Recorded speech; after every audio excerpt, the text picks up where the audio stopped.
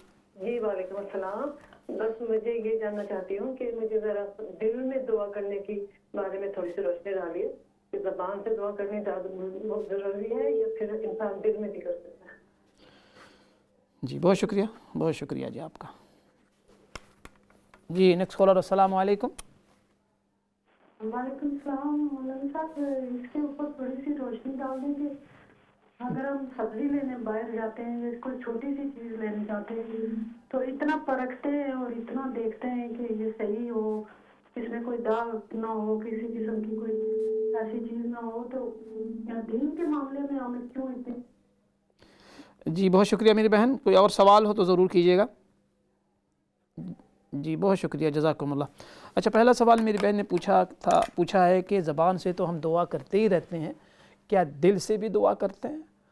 کر سکتے ہیں، بالکل۔ اصل تو میں نے ابھی عرض کیا کہ ہیڈ کوارٹر مرکز ہی دل ہے، مرکز ہی دل ہے۔ میں نے ابھی عرض کیا نا کہ رگڑیں جب لاگ کھاتا ہے دل، بڑی مشکل سے بن پاتا ہے دل کی جب اصلاح ہو جائے نا، دل کا اگر تزکیہ ہو جائے تو پھر دل ہر وقت دل بھی ذاکر بن جاتا ہے۔ اصل تو ذاکر دل ہے۔ زبان سے ہم ذکر اس لیے کرتے ہیں کہ زبان سے ذکر کر کے اتنا ہم یوزڈ ٹو ہو جائیں کہ زبان کی وجہ سے ہمارا دل دماغ بھی ذاکر بن جائے۔ ہاں، جہاں زبان سے کرنے کا حکم ہے، جیسے نماز میں آپ تلاوت زبان سے کریں گی، تلاوت زبان سے کی جاتی ہے، لیکن ذکر جو ہے جہاں ایسے موقع پر آپ ہیں جہاں زبان سے آپ نہیں کر سکتی تو آپ دل سے ذکر کر سکتی ہیں۔ لیکن نماز وغیرہ میں جہاں ہمیں قرآن کی تلاوت کا حکم ہے، تلاوت ذکر دل سے نہیں ہو سکتا، بلکہ تلاوت کے لیے زبان کا استعمال ضروری ہے۔ ٹھیک ہے۔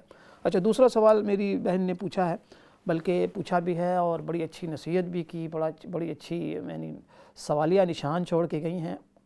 بڑی اچھی بات، اللہ جزا خیر دے میری بہن آپ کو۔ وہ سوال یہ ہے بہن کا، میری سوالیہ نشان لمحہ فکریہ، کہ ہم جب بازار جاتے ہیں، شاپنگ کے لیے جاتے ہیں، کوئی چیز خریدتے ہیں تو ایک بار نہیں کئی بار پرکھتے ہیں، اس کو دیکھتے ہیں۔ 1 پاؤنڈ کا اگر ہمیں 1 پاؤنڈ کی بھی کوئی چیز لینی ہو نا تو ہم دیکھتے ہیں ایکسپائری کیا ہے۔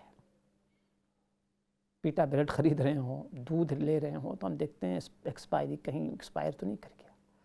لیکن دین کے معاملے میں وجہ اس کی یہی ہے میری بہن کہ دین کے معاملے میں ہم بہت ہی یعنی اہمیت نہیں دیتے دین کو، اہمیت ہی ختم ہو گئی، عظمت ہی دین کی نکل گئی۔ کیونکہ اللہ رسول کی عظمت جب ہوتی ہے تو دین کی بھی عظمت ہوتی ہے، اور جب دین کی عظمت ہوگی تو اللہ والوں کی بھی عظمت ہوتی ہے، علماء کی عظمت، اور پھر باتوں کی عظمت ان کے، اور پھر ہم پرکھنا بھی پھر ہم چاہیں گے کہ کون سے عالم کون سی بات کر رہے ہیں، کیا خدا ناخواستہ وہ قرآن و حدیث کے خلاف تو نہیں ہے۔ اب تو ہم نے کہیں سے بھی کوئی بات لے لی تحقیق کیے بغیر، جس کو بھی اس شکل میں ہم نے دیکھا تو ہم یہی باور کر لیتے ہیں کہ عالم ہی ہوں گے، مفتی ہی ہوں گے۔ اچھا، ایک کالر ہمارے ساتھ ہیں، ان کو بھی شامل کرتے ہیں۔ جی السلام علیکم ورحمۃ اللہ۔ السلام علیکم۔ جی وعلیکم السلام ورحمۃ اللہ۔ کیا حال بھائی، ٹھیک ہے؟ اللہ پاک کا کرم ہے میری بہن۔ بس آپ کی دعاؤں کی ضرورت ہے، میں نے اس لیے فون کیا کہ ارشد صاحب کی طبیعت ٹھیک نہیں ہے، ان کے لیے دعا کرنا۔ کیا نام بتایا؟ اشرف صاحب آپ کے فرینڈ جو ہیں۔ اچھا ارشد صاحب، اچھا اچھا اچھا، اللہ کریم، ہاسپٹل میں ہیں۔ انا للہ و انا الیہ راجعون، اللہ شفا دے جی، اللہ پاک شفا دے ان کو۔ بس ان کے لیے دعا کرنا۔ ضرور ضرور، بہت شکریہ بہت شکریہ۔ اللہ ان کو شفائے کاملہ عاجلہ مستمرہ دائمہ عطا فرمائے، اور تمام بیماروں کے لیے دعا ہے۔ دیکھیں بہت سے لوگ بیمار ہیں، بہت سے لوگ علیل ہیں، ہاسپٹل میں ہیں، اسپتالوں میں ہیں، گھروں میں پریشان حال ہیں۔ اللہ سب کو اپنے غیب کے خزانے سے شفائے کلیہ عطا فرمائے۔ تو حضرت یہ دیکھیں میری بہن نے پوچھا تھا کہ دل سے دعا کے سلسلے میں آپ بھی کچھ ارشاد فرما دیں۔ بالکل، بڑا اچھا سوال کیا ہے۔ جی، انہوں نے پوچھا ہے دل سے دعا کی کر جا سکتے ہیں کہ نہیں؟ بالکل، میں تو کہتا ہوں جیسا کہ آپ نے حضرت مفتی شفیع صاحب رحمۃ اللہ علیہ کے حوالے سے بھی، دعا دل ہی سے کی جاتی ہے۔ بالکل، دعا کا تعلق ہی دل سے ہے، زبان تو اس کی ترجمان ہے۔ ترجمان، تو وہ کہتے ہیں نا کہ دل سے جو بات نکلتی ہے اثر رکھتی ہے، دل سے۔ بالکل، تو لہٰذا دعا دل ہی سے ہوتی ہے۔ ہاں کبھی کبھی زبان سے آدمی اظہار کر دے، اور جیسا آپ نے مفتی شفیع صاحب رحمۃ اللہ علیہ کا قول نقل کیا کہ ہم دعائیں پڑھتے ہیں اس کا مطلب ہے دل سے نہیں کرتے، تو ہمیں دعائیں دل سے کرنی چاہیے۔ نہیں، ان کا مقصد غالباً یہ ہوگا حضرت جی کہ بہت سے ایسے مقامات ہوتے ہیں، مثال کے طور پہ ہم وضو کر رہے ہیں، جی جی ٹھیک ہے، اس موقع پر ہم زبان استعمال نہیں کر سکتے، بالکل ٹھیک ہے نا، تو ایسے موقع پر میں تو کہتا ہوں کہ آپ ذکر میں دعا کرتے ہیں، بالکل چلتے میں آپ ڈرائیونگ کر رہی ہیں، جی آپ کوئی مصروف ہیں کسی کام میں، بالکل زبان مصروف ہے لیکن دل آپ کا ذاکر بنا رہے۔ ہمارے ساتھ ایک کالر ہے، ان کو بھی شامل کرتے ہیں۔ جی السلام علیکم۔ وعلیکم السلام جی، مجھے وہ ابھی آپ نے آل عمران کی آیت بتائی، کون سے نمبر پر؟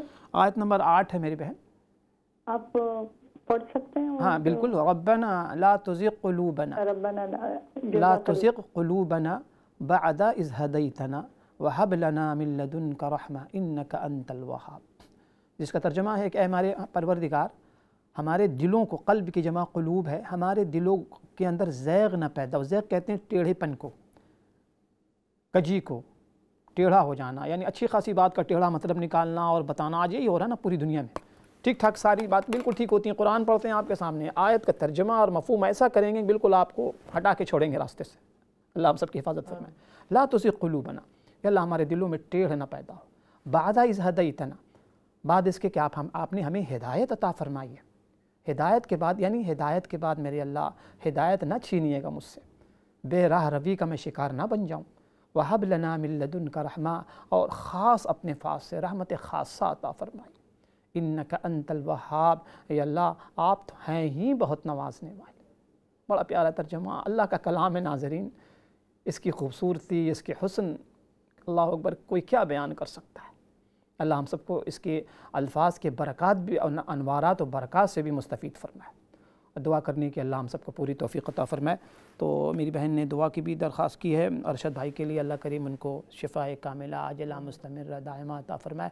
تو میں عرض کر رہا تھا ناظرین کہ جو دل ہے نا، قلب، سارا دار و مدار اسی پر ہے۔ اسی لیے ہمارے یہاں علماء ربانی جو اللہ والے لوگ ہوتے ہیں۔ اچھا ہمارے ساتھ کالر ہیں، ان کو شامل کریں۔ جی السلام علیکم۔ وعلیکم السلام۔ میں نے مسئلہ پوچھنا ہے آپ سے۔ جی جی۔ میں دوسرے ملک میں جاؤ 2 ہفتے کے لیے، تو ادھر نماز قصر پڑھنی چاہیے کہ پوری؟ جی تو دوبارہ دہرائیں سوال۔ دوسرے ملک میں جاؤ 2 ہفتے کے لیے جانا ہو تو جی جی، تو پھر ادھر پوری نماز پڑھیں گے کہ قصر پڑھیں گے؟ ٹھیک ہے، عرض کرتا ہوں میں۔ جی نیکسٹ کالر۔ السلام علیکم ورحمۃ اللہ۔ وعلیکم السلام ورحمۃ اللہ وبرکاتہ۔ امام صاحب جی جی، کیسے ہیں آپ؟ ٹھیک ہیں، اللہ کرم ہے۔ اللہ تعالیٰ آپ کو ٹھیک رکھے، آپ کے آمین آمین۔ میں بہت ضرورت ہے، اللہ تعالیٰ اپنی رحمت کرے۔ آپ سے صرف یہ عرض کرنی تھی کہ نمازیں جو قضا ہوتی ہیں، جی جی، کچھ عمر کے پہلے حصے میں کچھ یاد نہیں کب سے قضا ہوئی تھی، تو جب سے اللہ تعالیٰ نے ہمت دی عمرہ حج کیا اس کے بعد سے الحمدللہ نمازیں نہیں چھوڑی۔ جی ماشاء اللہ۔ اس کا کچھ جب نیت کرتے ہیں، کبھی ڈاؤٹ ہوتا ہے مائنڈ میں کہ یار کیا کرنی ہے، نیت کیا کرنی ہے اور کتنی دیر تک اس کو کیری آن، اور نماز میں خشوع خضوع جب بار بار مائنڈ ادھر جاتا ہے لیکن کبھی ادھر گھوم جاتا ہے کبھی ادھر گھوم جاتا ہے۔ یہ میرا سوال ہے۔ ٹھیک ہے، بہت شکریہ، بہت شکریہ آپ کا، بہت شکریہ۔ جی حضرت 2 سوال آئے ہیں۔ پہلا جو سوال میری بہن نے پوچھا ہے کہ دوسرے ملکوں میں جو جانا ہوتا ہے تو وہاں نماز یعنی کس طریقے سے پڑھیں، قصر پڑھیں یا پوری پڑھیں؟ تو میں نے کہا آپ جواب دے دیں تو زیادہ موضوع ہو۔ جب بھی آدمی اپنا علاقہ چھوڑ کر 48 مائل 48 مائل دور جانے کا ارادہ کرے اور چل پڑے اپنے علاقے سے، تو قصر پڑھنا ظہر، عصر اور عشاء، یہ جو 4 رکعتوں والی 3 نمازیں، ان میں قصر کرنا لازم اور ضروری ہے کہ 4 کے بجائے 2 رکعت پڑھے۔ تو جب تک وہ وہاں پر رہے گا 15 دن کا بھی وہ ہے، 15 دن، اگر 15 دن رہنے کی نیت کر لی پھر تو اس مقام پر جا کر مقیم ہوگا پوری نماز، لیکن اگر 15 دن سے کم کی نیت کی ہے، یعنی 2 شرطیں ہیں جی مسافر کے لیے، جی بالکل، ایک 48 مائل اور دوسرا 15 دن سے کم کا آپ کا 15 ارادہ دن سے کم کی نیت کی ہو تو آپ اس میں مسافر ہوں گے، اور 4 رکعت والی نماز کو آپ 2 پڑھیں گے، 2 پڑھنا لازم اور ضروری ہے۔ وتر کو پورا پڑھیں گے، مغرب کا ایسا نہ ہو کہ 1.5 کر لیں آپ۔ جی، باقی سنتوں کی جو ہے وہ تاکید ختم ہو جاتی ہے۔ ایسی صورت میں اگر آدمی کو سہولت ہو تو سنتیں پڑھ لے، اور اگر پریشانی ہو، کوئی مصروفیت ہو، تو سنتوں کی اس طرح تاکید نہیں رہتی جیسا کہ عام حالات میں ہوتی. صحیح صحیح، بہت شکریہ. میری بہن آپ نے سن لیا ہوگا مسئلہ کہ 2 شرطیں ہیں مقیم یعنی مسافر بننے کے لیے. آپ نے سفر شروع کیا اور آپ کا سفر 48 مائلز ہو، اس سے کم نہ ہو، منیمم 48 مائلز ہو، اس سے کم نہ ہو. دوسری شرط یہ ہے کہ آپ نے جہاں آپ جا رہے ہیں، جا رہی ہیں، آپ 15 دن سے کم کا ارادہ ہو. 15 دن سے اگر زیادہ کا 15 دن یا زیادہ کا ارادہ ہوگا تو پھر آپ مقیم ہو جائیں گی، پھر پوری نماز پڑھنی ہوگی. 2 شرطوں کے ساتھ اگر کہیں آپ سفر کرتی ہیں تو آپ جو ہے مسافر کاؤنٹ ہوں گی، کنسیڈر کی جائیں گی، اور آپ کی نمازوں سے مراد وہ نمازیں 4 ہیں ان کی 2 ہو جائے گی. وتر پورا پڑھیں گی 3 رکعت، اور آپ مغرب بھی 3 رکعت پڑھیں گی. اور سنتوں کے بارے میں تاکید نہیں ہے، لیکن ظاہر ہے کہ دیکھیں نا، نماز ہم نے اصل میں وہ سارا سسٹم الٹا پلٹا ہو گیا ہے. میں کبھی ہمارے ساتھ ایک کالر ہیں، ان کو بھی شامل کر لیتے، میں عرض کرتا ہوں بھی. جی السلام علیکم. وعلیکم السلام ورحمۃ اللہ وبرکاتہ. جی میرے بھائی. مفتی صاحب، جی ارشاد. یہ سوال ہے کہ گھر میں کوئی اچانک مہمان آ جاتا ہے یا کوئی بھی ایسا کام ہو، نماز کا بھی ٹائم ہے، دوسرا بیمار ہے بندہ، درد ہوا ہے بہت، تو وہ بھی نماز پڑھ بھی رہا ہے، تو آپ پلیز مجھے یہ بتا دیں کہ کتنی پڑھنی چاہیے، پوری نماز پڑھنی چاہیے یا اس میں سے فرض پڑھے یا وتر پڑھے؟ پلیز مہربانی میری رہنمائی کرنا ہے. بہت شکریہ جی، بہت شکریہ، بہت شکریہ. ہاں تو میں عرض کر رہا تھا کہ ہمارا مسئلہ یہ ہے کہ نا، ساری چیزیں غیر اسلامی زندگی گزارتے گزارتے ہم لوگوں کا حال یہ ہو گیا کہ ساری چیزیں الٹی پلٹی ہو گئیں. یہی حال نمازوں کے حوالے سے بھی. اب دیکھیں صحابہ کرام کی شان کیا تھی، یا ان کے جو متبعین لوگ تھے، وہ نیکی کرنے کے بہانے ڈھونڈتے تھے، نیکی کرنے کے بہانے ڈھونڈتے تھے. ہم لوگ بالکل اپوزٹ، الا ماشاء اللہ، نیکی سے بچنے کے بہانے ڈھونڈتے ہیں. مسئلہ لوگ پوچھتے ہیں عصر کی سے پہلے نماز ضروری ہے، وہ جو سنت ہے. یعنی پوچھنے کا مقصد یہ ہوتا ہے کہ اگر غیر ضروری، غیر مؤکدہ، غیر واجب کوئی کہہ دے تو جان چھوٹ جائے ہماری. تراویح بھی ضروری ہے، 4 پہ کام نہیں چل سکتا. یعنی بالکل اپوزٹ. صحابہ کرام نیکی کرنے کے بہانے تلاش کرتے تھے کہ کوئی بھی نفل عمل، مسنون عمل بھی نہ چھوٹے. فرض واجب تو بہت اونچی بات تھی ان کے لیے، نفل بھی چھوڑنا نہیں چاہتے تھے. ہاں جہاں مجبوری ہو، جیسے سفر کی بات میں عرض کر رہا ہوں کہ آپ جب حالت سفر میں ہیں، پلین پہ ہیں، ٹرین میں سے جا رہے ہیں، ظاہر ہے پھر تو آپ یقیناً گنجائش نہیں ہوتی. لیکن جب آپ منزل تک پہنچ گئے ہیں، ہر کام پورا ہو رہا ہے، دسترخوان پہ 2 گھنٹے ہم بیٹھے رہتے ہیں، ٹی وی کا سلسلہ جاری ہے، ڈرامے بھی دیکھے جا رہے ہیں، سارے پروگرام دیکھے جا رہے ہیں، اس میں قصر، قضا، ادا کا کوئی مسئلہ نہیں ہوتا. کھانے پورے کھا رہے ہیں، ڈرنکس کوئی نہیں چھوٹ رہی، برگر پیزا کوئی نہیں چھوٹ رہا، کولڈ ڈرنکس جو نہیں چھوٹ رہی، کڑھائیاں نہیں چھوٹ رہی ہیں، پیری پیری پیزا بھی نہیں چھوٹ رہا، اور چکن نہیں چھوٹ رہا. سارا مسئلہ نماز کے کسی طریقے سے نماز کا کوئی شارٹ کٹ بتا دیا جائے. میں سب کو نہیں کہہ رہا ہوں، میں اپنے جیسے مجھ جیسے جو لوگ ہیں، میں اپنے جیسے لوگوں کے، آپ کو نہیں کہہ رہا ہوں، بہت اچھے لوگ بھی ہیں ماشاءاللہ، آج بھی لوگ ہیں صحابہ کرام کے نقش قدم میں چلنے والے، نوجوان بھی ہیں، بوڑھے بھی، بچے بھی، عورتیں بھی. لیکن زیادہ تر رجحان اس قسم کا ہو گیا. داڑھی کا مسئلہ ہو تو لوگ پوچھتے رہتے ہیں کہ از اٹ واجب، از اٹ فرض، یعنی فرض ہوگا تو رکھیں گے، نہیں تو نہیں رکھیں گے. اسی طرح سارے اعمال کے حوالے سے. اب دیکھیں نا، اللہ پاک کی اگر یہ کیوں یہ سوال پیدا ہوتا ہے؟ عدم محبت یا محبت میں کمی کی وجہ سے. جس سے محبت ہو جائے نا، از محبت تلخا شیری می شود، علامہ رومی نے لکھا ہے کہ جس سے محبت ہوتی ہے نا، پھر ساری تلخیاں دور ہو جاتی ہیں اور میٹھی لگنے لگتی ہیں. اللہ سے محبت ہو جائے نا، پھر دیکھیں کیسی نماز میں کیسا مزہ آتا ہے. محبت کرنے والا کبھی نہیں پوچھتا کہ میں یہ نفل پڑھوں کہ نہ پڑھوں. ہم فون پہ کسی سے بات کر رہے ہوتے ہیں جس سے ہمیں محبت ہوتی ہے، پوری کی پوری رات گزر جاتی ہے، ہمیں احساس تک نہیں ہوتا. پروگرام ہم دیکھ رہے ہوتے ہیں ٹی وی پر، پوری رات گزر جاتی ہے، احساس تک نہیں ہوتا کہ 5 گھنٹے 10 گھنٹے کو. نماز میں 5 منٹ کے لیے ہمیں پریشانی شروع ہو جاتی ہے. جی حضرت، اگلا سوال پوچھا ہے میری بہن نے وہ بھائی نے قضا نماز کے بارے میں کیا کرنا ہے؟ اچھا، قضا نماز کے بارے میں جو انہوں نے پوچھا ہے، دو چیزیں انہوں نے پوچھی ہیں غالباً۔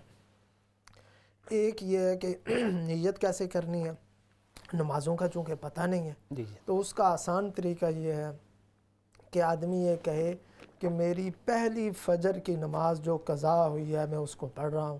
جب بھی وہ پڑھے تو وہ پہلی کہتا رہے، کیونکہ جب بھی وہ ادا کرے گا تو وہ ایک قسم کی ایک تعین اور فکس ہو جائے گی، اس حساب سے کلیئر تو نہیں ہے۔ تو یہ آسان طریقہ ہے، پہلی نماز فجر کی، پہلی عصر کی، پہلی ظہر کی، جو بھی نماز ہو۔ ایک تو یہ ہے۔ دوسرا انہوں نے پوچھا ہے کہ پتہ نہیں ہے کتنے عرصے کی جو ہے نا وہ نمازیں، تو نمازیں پڑھتا رہے یہاں تک کہ یقین ہو جائے کہ میں نے جتنی نمازیں چھوڑی ہیں وہ ختم ہو گئیں۔ تو آدمی کا یہاں پر شریعت نے جو ہے نا وہ مدار رکھا ہے حکم کا آدمی کے خود گمان اور یقین پر، جب ہو جائے یقین کہ میری پوری ہو گئی بس چھوڑ دیں۔